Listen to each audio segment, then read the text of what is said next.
श्री देवी कालोत्तर। देवी पार्वती ने कहा, हे देवेश, सभी प्राणियों को मुक्ति मिल सके, इसके लिए आप मुझे मुक्ति के मार्ग को दिखाने वाले ज्ञान और आधार के स्वरूप को कृपा कर बताइए। भगवान शिव ने कहा, हे वरारोही, अभी मैं तुमको ज्ञान और आचार का उपदेश करता हूँ। इनकी सहायता से समस्त कलुषों का नाश हो जाने से ज्ञानी जन मोक्ष मार्ग में प्रविष्ट हो जाते हैं। हे वराननी, जिनके बोध में काल का ज्ञान समाविष्ट नहीं होता, उनको करोड़ों शास्त्रों के अध्ययन के उपरांत भी बोध की प्राप्ति कभी नहीं हो सकती। अतः यह आवश्यक है कि इस ज्ञान की प्राप्ति की योग्यता अर्जित करने के लिए विद्वान साधक निर्भय और निशंक हो, सभी अभिलाषाओं से रहित, उत्साह संपन्न, श्रद्धालु एवं निराकुल हो जाए। हे देवी, उस साधक को निर्मल, करुणा संपन्न, सभी प्राणियों को अभय प्रदान करने वाला तथा सदा योगाभ्यास में तत्पर रहना चाहिए। ऐसा मुमुक्ष साधक कालोत्तर का भजन करे। मनुष्य का ये चित्त मन प्रबल झंझावत के समान चंचल है। इसको जो निश्चल बना लेता है, कभी चंचल नहीं होने देता। इस लोक में वही ब्रह्मा, वही शिव, वही विष्णु, वही इंद्र, वही षडानन स्कंद, वही गुरु, वही योगी, वही तपोधन, वही पंडित, वही महान ऐश्वर्य संपन्न और वास्तविक रूप में कृतार्थ है। उसके शरीर में सभी देवताओं का निवास है। चित्त को स्थिर कर लेना ही मोक्ष का मुख्य उपाय है। वही सज्जनों के द्वारा स्वीकृत सभी सद्गुणों का खजाना है। सही प्रज्ञा का उन्मेष उसी से होता है। उसी में स्थैर्य का निवास रहता है। सत्कर्मों का अनुष्ठान करने वालों का पुण्य स्थल वही है। वही तीर्थ, दान और तप की मूर्ति है। इसमें किसी प्रकार का संशय नहीं रहना चाहिए। मोक्ष का वास्तविक उपाय वही कहा जाएगा, जिसे प्राण आदि वायुओं के साथ मनुष्य का चंचल मन भी बांधा जा सके। चित्त के चंचल रहने से संसार और स्थिर हो जाने पर मोक्ष की प्राप्ति होती है। अतः बुद्धिमान व्यक्ति को चाहिए कि वह अपनी शेष मति के सहारे चित्त को स्थिर करने का प्रयत्न करे। चित्त के परतत्व के प्रति आसक्त हो जाने पर साधक को एकांतिक और आत्यंतिक सुख की प्राप्ति हो जाती है। इस परतत्व का साक्षात्कार हो जाने पर कुछ भी करना शेष नहीं रहता। इस निष्कर्म स्थिति के प्रति कौन समझदार व्यक्ति अनुरक्त नहीं होगा। विषयों के ज्ञान से निवृत्त होकर जो साधक निष्कल तत्व को जानने में लग जाता है, वह बुद्धिमान व्यक्ति न चाहते हुए भी अक्षय मोक्ष को प्राप्त कर लेता है। अस्मिता नाम की कला से युक्त चैतन्य सकल कहलाता है। अस्मिता से रहित चित्त वाला साधक चैतन्य शक्ति के नाम से जाना जाता है। माया तत्व से कला तत्व की उत्पत्ति होती है। इस कला तत्व से घिरा हुआ चैतन्य मैं सुखी हूँ, मैं दुखी हूँ, इस तरह से अपने साथ सुख दुख आदि को जब जोड़ लेता है, इसी स्थिति का नाम अस्मिता है।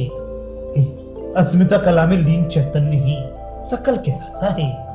जब वह अस्मिता की कारणभूत इस कला के चंगुल से अलग हो जाता है, तो अस्मिता संकोच से मुक्त हुआ उसका चैतन्य ज्ञान और क्रिया शक्ति से संपन्न होकर शक्ति स्वरूप बन जाता है। निष्कल स्थिति को प्राप्त कर लेता है।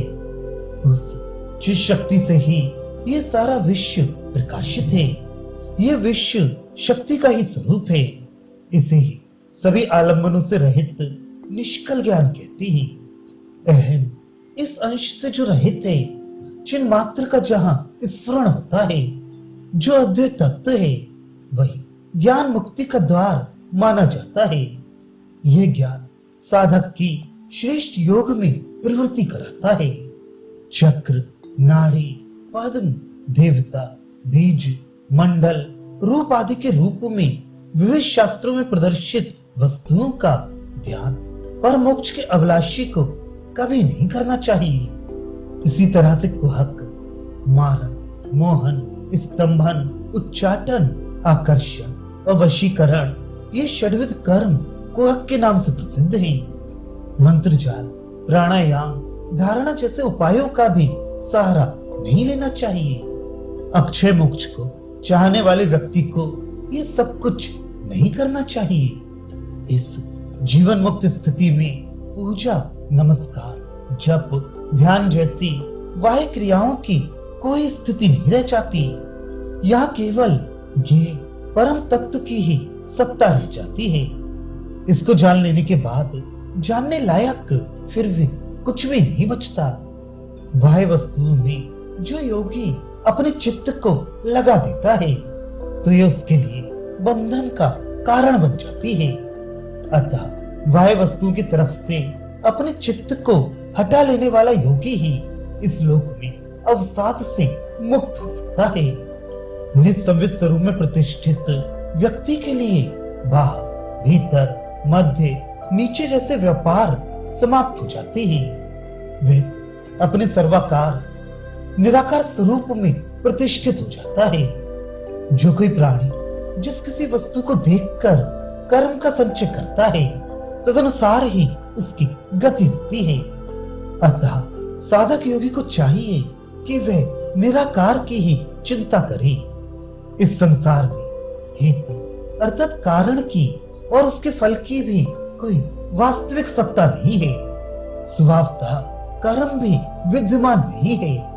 इस संसार में सब कुछ असत स्वरूप है, केवल उसका आभास होता है। इस तरह से इस लोक की और सारे लौकिक व्यवहारों की कोई वास्तविक स्थिति नहीं है। निरालंब शिव से प्रकाशित ये सारा विश्व स्वयं भी वास्तव में निरालंब ही है। नाना रूपों में भासित हो रही इस जगत को निरालंब बना लेने वाला योगी स्वयं भी निरालंब शिव स्वरूप हो जाता है। व्योमाकार चिदाकाश स्वरूप महाशून्य ही सर्वत्र व्याप्त है। इस तरह की भावना जो नहीं करता वह चने आदि के बीच में प्रविष्ट घुन के समान सदा इस संसार में ही पड़ा रहता है। क्रिया और चर्या को ज्ञान की उत्पत्ति का निमित्त माना गया है।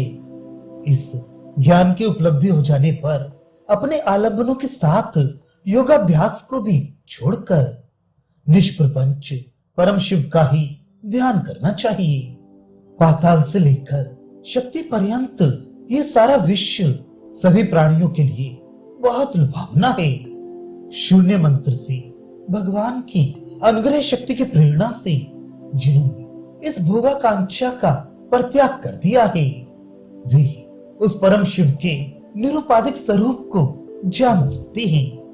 विषयों के प्रति लोलुप, उनके प्रति आकृष्ट हुआ चित्त मरकट अर्थात वानर से भी अधिक चंचल होता है। इसको शून्य पदवी की ओर ले जाने पर ही मनुष्य निर्वाण को प्राप्त कर सकेगा। सभी तत्व भुवन आदि से असंपृक्त तथा देह इंद्रिय आदि से भी असंपृक्त एवं अहम, मम इत्यादि अभिमानों से भी असंपृक्त अर्थात इन सबसे भिन्न सर्वत्र व्याप्त चैतन्य ही मनुष्य का निज सहज स्वभाव है। हे प्रिय, इस जगत में सर्वत्र बाहर भीतर जैसे आकाश की ही व्याप्ति है उसी तरह से सर्वत्र रूप रहित आनंद स्वरूप को देखने वाला साधक सदा आनंद से परिपूर्ण बना रहता है। जैसे प्रज्वलित अग्नि को ईंधन न मिलने पर वह स्वयं ही शांत हो जाती है उसी तरह से ग्राह्य विषय के न रहने पर मन भी स्वयं ही विलीन हो जाता है। सुषुप्त की मोहिका नामक अवस्था हमारे भीतर शुद्ध एवं अशुद्ध भोगों के प्रति आसक्ति अनुराग को जगाती है। मूर्छिका अवस्था विषयों के उपभोग के समय हमें मूर्छित सा कर देती है जिससे हम कुछ भी समझ नहीं पाते। माया मल की वह शक्ति है जिसके कारण हम अपनी आत्मा से भिन्न मन, बुद्धि अहंकार, देह आदि को ही आत्मा मानकर उसमें आत्मा से भिन्न देह के कारण होने वाले जन्म, मरण, सुख, दुख आदि जड़ पदार्थों के धर्मों को आरोपित कर लेते हैं। स्वप्न वह वृत्ति है जिसके कारण हम जागृत अवस्था में अनुभूत पदार्थों की स्मृति रूप अंतःकरण की वृत्ति की सहायता से नाना प्रकार के स्वप्नों को देखते हैं। अतः मोहिका, मूर्छिका, माया और स्वप्न ये चारों एक प्रकार से सुषुप्त की ही स्थितियां हैं। इस चतुर्विध सुषुप्ति अवस्था के साथ जागृत अवस्था के भी सारे अनुभवों को साधक को त्याग कर देना चाहिए। देह से, देह के अंतर्गत विद्यमान सूक्ष्म प्राण से, चित्त से, बुद्धि से, अहंकार से, इन सब से मैं भिन्न ही हूँ। इस प्रकार विचार करने वाला साधक भगवान शिव के चिन्मय स्वरूप को प्राप्त कर लेता है। मनुष्य का ये मन निंद्रा, स्मरण जैसी वृत्तियों से सदा अभिभूत रहता है। इसको प्रयत्न पूर्वक पुनः पुनः समझाकर सावधान रखना चाहिए। जब चित्त स्थिर हो जाए तब उसे किसी भी तरह से चलित ना होने दे। इसके लिए यह आवश्यक है कि मन को सभी प्रकार की चिंताओं से मुक्त कर उसे पूरी तरह से स्थिर कर दे। मन सदा किसी आश्रय का सहारा खोजता रहता है। उसके विपरीत योगी को सदा मन को निराश्रय करने का प्रयत्न करते रहना चाहिए। वह चंचल मन को निश्चल बनाए और उसके निश्चल हो जाने पर पुनः उसे चंचलता की ओर नहीं बढ़ने देना चाहिए। सभी तत्व तात्विक पदार्थों का विलय हो जाने पर सब कुछ निर्मल आकाश के समान निर्मल ज्ञान स्वरूप में ही भासित होने लगता है। वह सब कुछ अपना ही स्वरूप है। इस तरह से जो योगी ध्यान में निरत हो जाता है उसका अत्यंत निर्मल स्वरूप अपने आप प्रकट हो जाता है। जन्म की सफलता इसी में है। यही समझदारी की बात है कि मनुष्य बहते हुए पवन के समान सतत चंचल मन को स्थिर करने में समर्थ हो जाए। साधक को चाहिए कि वह चित्त को ऊर्ध्व भाग में, मध्य भाग में अथवा अधोभाग में कहीं भी स्थापित ना करे। उसके लिए तो ये आवश्यक है कि वह मन को उसकी संकल्प विकल्पात्मक आंतरिक वृत्तियों से मुक्त करा उसे निराश्रय बना दे। निंद्रावस्था में अर्थात अपने से भिन्न समस्त ज्ञान के तमोगुण स्वरूप सुषुप्त दशा की स्थिति में पहुंच जाने पर उसे सदा जगाने का प्रयत्न करते रहना चाहिए। विक्षिप्त अर्थात इंद्रियों के द्वारा पागल किसी स्थिति में मन के पहुंचाए जाने पर उस व्याकुल चित्त को शांत एकाग्रता में लीन करने की कोशिश करनी चाहिए। इन दोनों पक्षों को अर्थात सुषुप्त की और जागृत अवस्था की विक्षिप्तता को छोड़ चुके आश्रय शून्य मन को फिर उस अवस्था से हटने ना दे, अर्थात उसी आश्रय रहित स्थिति में तल्लीन हो जाने दे। इसका कारण यह है कि करणग्राम इंद्रियों की प्रवृत्ति रहने पर वह विकल्पों से घिर जाएगा और इनके पूरी तरह से अंतरहित हो जाने पर वह अज्ञान के अंधकार में डूब जाएगा। अतः साधक योगी को चाहिए कि इन दोनों ही अवस्थाओं से परे अपने निर्विकल्प स्वरूप में सदा स्थिर रहने का प्रयत्न करे। जब चित्त सदा आश्रय शून्य रहता है, सभी आलंबनों की वर्जना कर देता है, मन की सभी अवस्थाओं से मुक्त हो जाता है, तो इसी को मुक्ति का लक्षण मानना चाहिए। सभी आलंबनों से रहित मन को हृदय में स्थापित कर लेने पर जो ज्ञान स्पष्ट रूप से भासित होता है, योगी को उसी के अभ्यास में लग जाना चाहिए। जो साधक परम शून्य, निष्कल, सभी प्रवृत्तियों से रहित तत्व का ध्यान करते हैं, वे जन्म एवं मृत्यु से रहित परम स्थान को प्राप्त कर लेते हैं। देवताओं, देवियों और अन्य गण देवताओं के साथ उस व्यक्ति के द्वारा संचित पुण्य पाप रूपी फल और इसी तरह से व्यक्ति में उत्पन्न हुआ देहाभिमान उस साधक के लिए संसार के कारण बन सकते हैं। यह आश्रयभूत शरीर ही संसार कहलाता है। इस देहाभिमान को छोड़ देने पर परम तत्व का उदय हो पाता है। इस स्थिति में जीवन मुक्ति को प्राप्त योगी देह त्याग के बाद मुक्त हो जाता है। बुद्धिमान व्यक्ति को वैराग्य हो जाने के कारण शरीर का त्याग नहीं करना चाहिए। यदि वह प्रारंभ में ही कर्म का परित्याग कर देगा तो वह विपत्ति में पड़ सकता है। प्रत्येक मानव के हृदय रूपी कमल में मैं ही शिव स्वरूप हूँ। इस तरह की जो निर्मल, अचल, संवित विद्यमान है, वह चित शक्ति ही अहंकार का परित्याग कर देने पर मोक्षदायिनी बन जाती है। सभी उपाधियों से रहित जो चित्त शक्ति मेरे भीतर निरंतर प्रवाहित हो रही है, वह शिव का ही स्वरूप है, वही मैं हूँ। इस तरह का ध्यान करते हुए शिव योगी को सभी आसक्तियों को छोड़ देना चाहिए। देश, जाति आदि से तथा वर्ण और आश्रम से संबद्ध सभी प्रकार के भावों का त्याग कर शिव योगी केवल अपने स्वभाव का सहारा ले।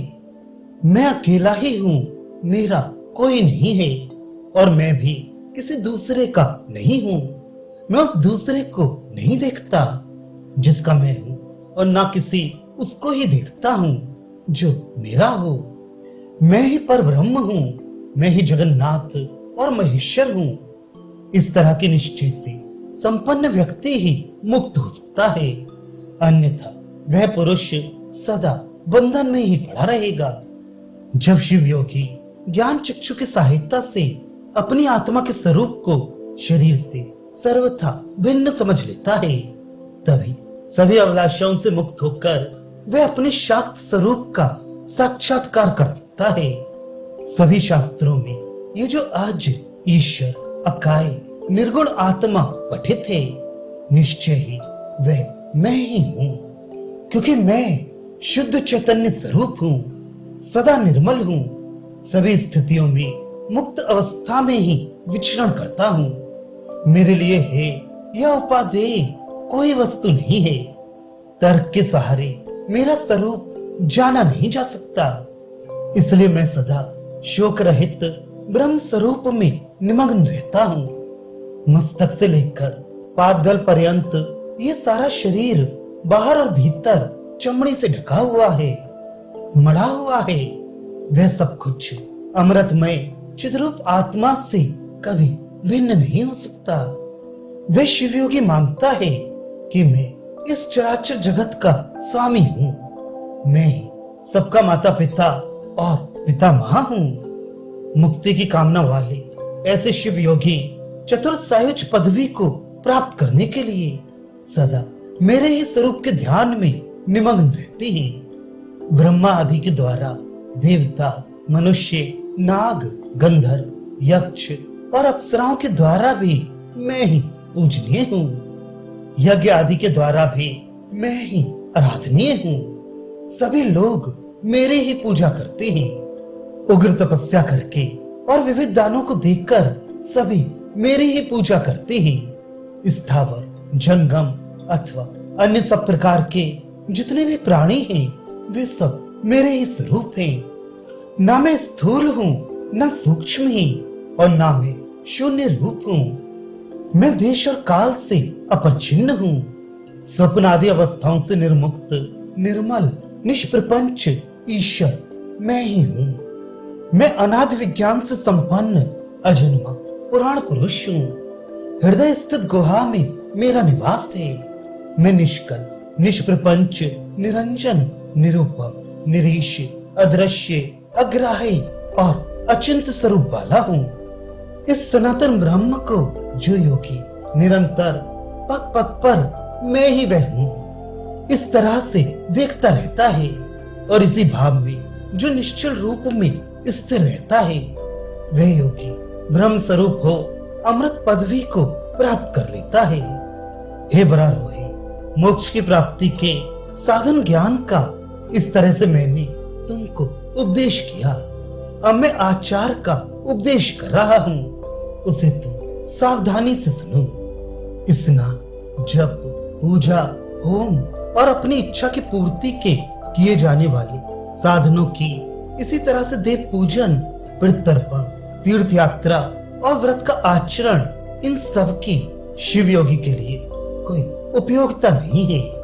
उसके लिए किसी नियम के पालन की और क्षेत्र एवं पीठ के सेवन की भी कोई अपेक्षा नहीं है। पूजन, व्रत कार्य, तीर्थ यात्रा और व्रत आराधन भी उसके लिए अपेक्षित नहीं है। उसके द्वारा आचरित धर्म अथवा अधर्म से उसे किसी फल की प्राप्ति नहीं होती। लौकिक व्यवहार के लिए उसे तिथि आदि का सहारा नहीं लेना पड़ता। ऐसा शिव योगी सब प्रकार के अनुष्ठानों का और लोकाचार का भी सर्वथा परित्याग कर दे। समस्त समयाचारों को तथा अन्य सभी कृत्यों को, समस्त संकल्प विकल्पों को तथा अन्य जो भी कुल आदि के धर्म है, उन सबको बंधन स्वरूप मानना चाहिए। पाताल गमन, रस रसायन आदि नाना प्रकार की सिद्धियां प्रत्यक्ष उपलब्ध हो रही हों तो भी साधक को इन्हें कभी स्वीकार नहीं करना चाहिए। ये सब सिद्धियां मनुष्य को पाशव भाव में ही बांधे रहती हैं और उसे अधो मार्ग में गिरा देती हैं। इनसे साधक को कभी परम मुक्ति नहीं मिल सकती। उसकी प्राप्ति तो व्यापक चिद्रूप का साक्षात्कार होने पर ही होती है। सभी स्थितियों में समाधि किसी अवस्था में रहने वाला शिव योगी जिस किसी भी उपाय से अपने समस्त संदेहों को दूर कर ले और विविध क्षेत्र पीठों की यात्रा के कौतुक को भी मिटा ले। हे देवी, कृमि, कीट, पतंग तथा वनस्पतियों को तथा समस्त प्राणियों को भी बुद्धिमान पुरुष कभी पीड़ा न पहुंचाए, क्योंकि वह तो परोपकार के लिए जीवन समर्पित कर देता है। पेड़ पौधों को जड़ से नहीं उखाड़ना चाहिए, पत्ते नहीं तोड़ने चाहिए, प्राणियों को पीड़ा नहीं पहुंचानी चाहिए और पुष्पों को भी नहीं तोड़ना चाहिए।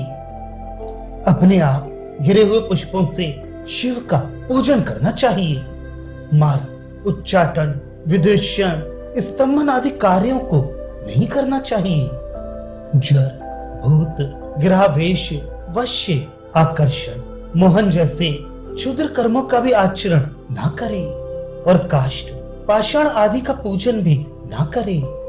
ये शिव योगी शत्रु और मित्र के साथ समान व्यवहार करे, स्वर्ण और मिट्टी के ढेले को समान दृष्टि से देखे और इंद्रियों के विषयों की ओर कभी भी अभिलाषा न जताए। वह शिव योगी निर्भय सभी प्रकार की इच्छाओं से रहित होकर अपने आप में आनंद में डूबा रहे, निंदा और प्रशंसा में समान रहे, अर्थात न कि श्री की प्रशंसा करे और न निंदा। इस तरह से सभी प्राणियों के प्रति समान दृष्टि रखे। शिव योगी को अपने समान ही अन्य प्राणियों के प्रति भी समान दृष्टि रखनी चाहिए। परस्पर विवाद, अनेक लोगों के साथ मिलकर गप्पबाजी और आपस के कलह का भी उसे त्याग कर देना चाहिए। शिव योगी शास्त्रीय गोष्ठियों में भी भाग न ले, क्योंकि उसमें भला बुरा सब कुछ बोलना पड़ता है। ईर्ष्या, चुगलखोरी, दंभ, राग और मात्सर्य को तथा इसी तरह काम, क्रोध, भय एवं शोक को धीरे धीरे छोड़ देना चाहिए। सभी द्वंद्वों से छुटकारा पाकर सदा जन सम्मर्द से दूर रहते हुए शिव योगी इसी शरीर से सर्वज्ञता को प्राप्त कर प्रकाशित हो उठता है। मोक्ष की प्राप्ति के लिए जैसे ज्ञान आवश्यक है, उसी तरह से सिद्धियों को प्राप्त करने के लिए भी ज्ञान का उपयोग करना निरर्थक है। तब भी साधक विभिन्न भोगों और सिद्धियों को चाहते हैं, ये आश्चर्य की ही बात है। अणिमा आदि गुणों की प्राप्ति हो या ना हो, इनकी प्राप्ति के बिना भी साधक सबके स्वामी भगवान शिव के निर्मल स्वरूप को जानकर मुक्त हो जाता है। ये देह पंचभूतात्मक है, भगवान शिव इसी में रहते हैं। शिव से पृथ्वी पर्यंत ये समस्त जगत शंकर का ही स्वरूप है। इस तरह के ज्ञानी को देखकर जो मनुष्य उसकी पूजा करते हैं, उसे गंध, पुष्प, फल, धूप, स्नान, वस्त्र और भोजन प्रदान करते हैं। शुद्ध वाणी, मन और शरीर रूपी त्रिकाय से उन्हें सब कुछ समर्पित करते हैं, वे अवश्य ही मुक्त हो जाते हैं। इस तरह के शिव योगी के पुण्य और पाप के भागी वे लोग होते हैं जो उसकी स्तुति और निंदा में लगे रहते हैं। हे वरारोही, तुमने मुझसे ज्ञान और आचार के विषय में तथा काल ज्ञान के विषय में जो पूछा, उसके उत्तर में मैंने सब कुछ बता दिया है। अब और तुम क्या पूछना चाहती हो?